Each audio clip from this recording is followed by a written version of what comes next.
నమస్తే and welcome to hit TV. వీళ్ళిద్దరూ online ద్వారా కలుసుకున్నారు, కొంతకాలం ప్రేమించుకున్నారు.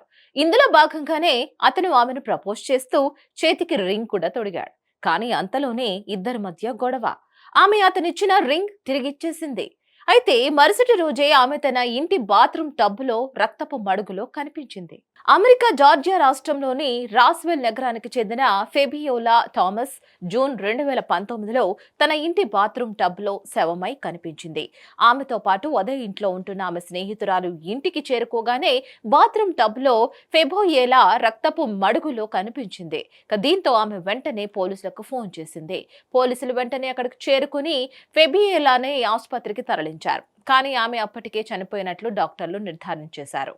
ఇక ఆమె చేతి మణికట్టుకి కత్తితో గాయాలున్నాయి. దీంతో ఆమె ఆత్మహత్య చేసుకుందని ముందుగా అందరూ అనుకున్నారు. కానీ పోలీసులు ఆమె కేసులో లోతుగా విచారణ చేయగా ఫెబియేలా తన చేతులను స్వయంగా గాయపరచలేదని, ఎవరో బలవంతంగా కత్తితో కోశారని ఫోరెన్సిక్ మెడికల్ నిపుణులు తేల్చేశారు. అయితే ఫోరెన్సిక్ మెడికల్ నిపుణుల నివేదిక వచ్చే వరకు కొన్ని నెలల సమయం పట్టింది. ఈ క్రమంలో పోలీసులు ఫెబియేలా గురించి మరింత సమాచారం సేకరించేందుకు ఆమె రూమ్మేట్ ని ప్రశ్నించారు. అప్పుడు తెలిసింది అసలు విషయం. ఫెబియేలా డేటింగ్ యాప్ ద్వారా ఆంటోనియో వెల్సన్ ను కలిసిందని, వాళ్ళిద్దరూ ప్రేమించుకున్నారని.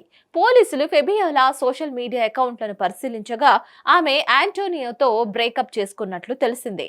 ఫెబియేలా చనిపోయిన ఒక రోజు ఆమె ఆంటోనియా పంపిన మెసేజ్లు చదవగా ఆమె ఇక తనతో బ్రేకప్ చేస్తున్నట్లు రాసింది. దీంతో ఆంటోనియో ఆమె వెంటపడినట్లు, ఆమె తన ప్రేమను ఎందుకు రిజెక్ట్ చేసిందోనని అతను ప్రశ్నించినట్లు ఉంది. ఫెబియోలా చాట్ లిస్ట్ చదవగా ఆంటోనియో ఇచ్చిన రింగ్ కూడా వెనక్కు ఇచ్చేసినట్లు ఉంది. ఈ మెసేజ్లన్నీ చదివిన పోలీసులు ఆంటోనియో కోసం గాలించారు.